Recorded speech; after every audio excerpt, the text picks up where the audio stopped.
What's up, YouTube? PP Dangler here. This is going to be a quick video on an air cannon or a spud gun, a potato gun that I made. And I made this a long time ago, probably 5-6 years ago. So this is going to be kind of a how-to video, post-how-to video, because obviously it's already made. But I got a little parts list and a little diagram. I'll put this in the end of the video so you can actually see it and go through the parts list. Not much. You can build this for $20-$25 maybe, and a weekend or a day even. It doesn't take long to build. Very, very simple. It's all Schedule 40 PVC, and I'm going to stress that throughout the video. You have to use Schedule 40 PVC. What that means is basically it's built for pressure. You can't get the real thin-walled, almost see-through PVC. It's still white, but you can see light through it. You can't get that at Walmart. It's like 50 cents.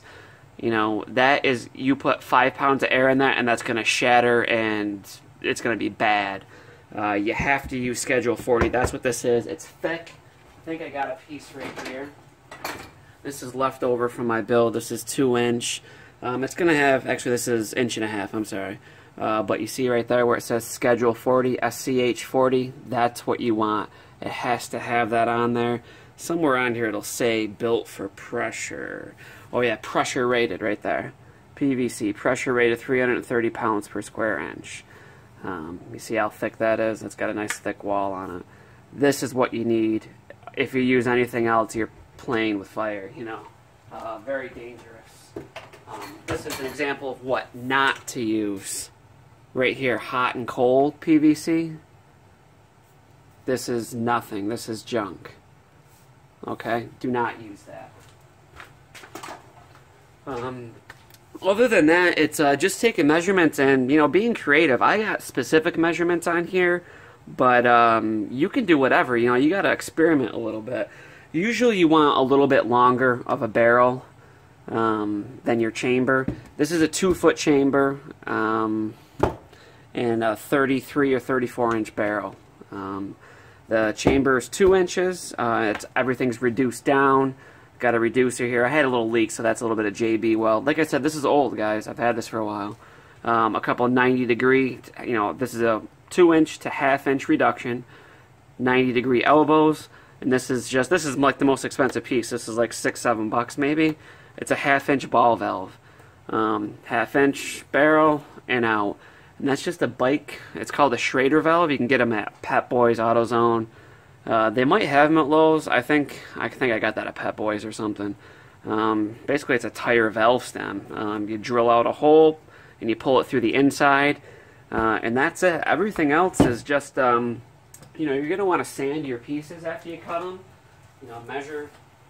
Measure twice, cut once. But when you cut it, you're gonna get that junk. You don't want it's all got to be sanded down. The outside of your pipes and the inside. Even get a piece of sandpaper and get right in there on this elbow, so you got a good connection. You're gonna need PVC cement, which I don't have at the moment. But that's another $4 or $5 bucks. It's a 2-part cement. It's a primer and then a cement. The primer, I think, is purple. The cement is kind of clear. It looks like rubber cement. But you can see some right there, some purple. That's the primer. Sand everything down. Test fit everything first before you put it together. And then, yeah, that's the fun part, is kind of putting it together, Make sure you sand everything down, glue it, and let it cure. Let it cure for 24 hours. I mean, if you let it sit for an hour and try to put 100 pounds of pressure in this, it's going to blow it apart. It's going to blow every seam apart. Trust me, I've done it. I know. Have a little patience. And it's a fun little gun, just to fool around with in your basement.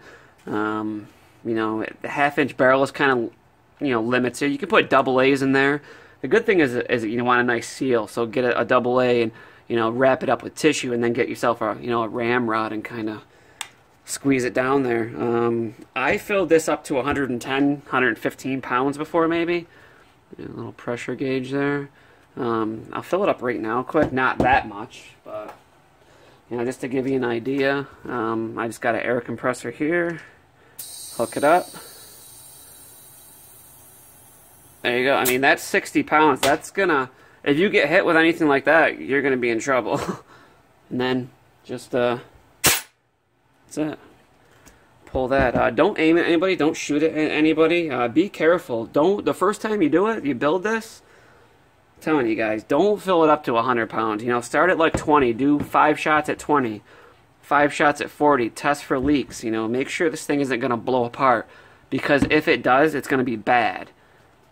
I wrapped this with some duct tape, like zebra duct tape. And then I put some hose clamps around there just for a little extra protection. So if it does blow, it doesn't just splinter and shatter all over. That's what you don't want. You can see YouTube videos on that. It's not pretty. So be easy. This here, I had a bike pump hooked up to it. I had a bike pump at Walmart. It was like a little cylinder one that you kind of pump up like that.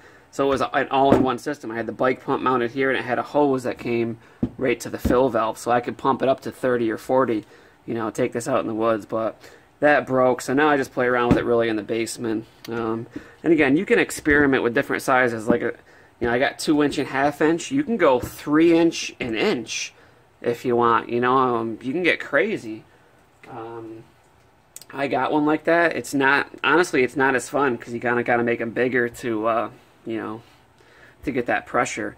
This 2" to 1/2 inch kind of is like a sweet spot, but you know, experiment with the lengths. Just do a foot and a 2-foot barrel. You know, a foot chamber, 2-foot barrel. See what you can get.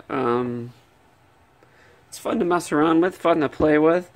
If you have any questions about it, let me know. You know, I've been doing this for a long time. I've been building these for years. You know, this is my first YouTube video on an actual air gun. You can see some of my older videos shooting some combustion ones, which work a little bit different. And maybe I'll do a how-to on one of them if there's any interest. But I've been doing it for a long time. I've done a lot of research and stuff. So if you guys have questions, I'll answer them. I'll also put this, you know, at the end of the video if you want to pause it or something to get your parts listed. Maybe I'll just put it in the description also. There's your parts. I have optional pressure gauge on there, but I recommend getting one because you want to know what's going on. There's a little diagram. Very simple, and you can experiment. This isn't a blueprint. This isn't written in stone. Just, you know, just be careful is the most important thing. You know, check all your seals. You know, make sure it's holding pressure at 10 pounds before you put 100 pounds into it. Let it cure. Sand everything. You know, sand it good, get all the burrs off, so that cement makes good contact. That's really what you want. And when you're putting two pieces together, when you're cementing them, kind of put them in there and give it a little turn. That's a little tip that I picked up. It kind of welds it together pretty nice. Again, these are cheap and fun. If you guys have any questions, let me know. Like, comment, and subscribe to my channel. I'll be doing some more videos. I'll give you a look at it here too, so if you guys have questions when you're building yours, this should answer them. You can see you got the 2 reducers right there. They just screw into the ball valve, a couple 90-degree angles, and then a reducer. It's a 1/2 inch to 2 inch, and you might have to get another piece to go in there. You'll have to play with it at the store when you're at Lowe's. Make sure when you leave you have a piece that goes over your 2-inch pipe, and that you can stick in a 1/2 inch in the other end. Then you're good to go. The gauge, simple again. You can get them at Lowe's, Walmart, any auto parts store probably. It'll say right on the back, you know, you need a 3/16 inch drill bit. Have that. I drilled it out, used some Teflon tape, and screwed it in. Same thing here on these joints right here. You don't glue these. These screw into this ball valve. So you want to use some Teflon tape, some white plumber's tape, they might call it. A couple loops of that, and then screw it in. It'll be airtight, good to go. And then I just have a little support here because there was, you know, there's a gap, so I just built a support. You don't have to. You can. You're gonna have to improvise on that. You know, this is just a T, 1/2 inch T. Again, it was like 30 cents at Lowe's. I cut it in half so it fit in there. And then there's your Schrader valve, tire fill valve. You'll find it. You know, just Google it. It's easy. And I'll fill it up one more time here, quick. Get yourself an air compressor too. Make it easy on you. Yeah, there you go, 60. I don't have much air in my compressor. 70 pounds.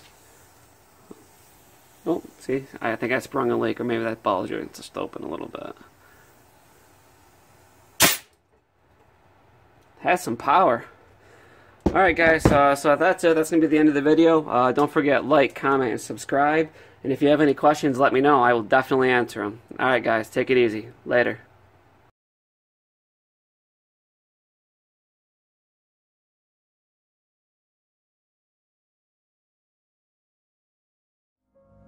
Raindrop, drop top smoking, no cooking the hot pot. You fucking on your bitch, yeah, that. Cooking up, open the park pot.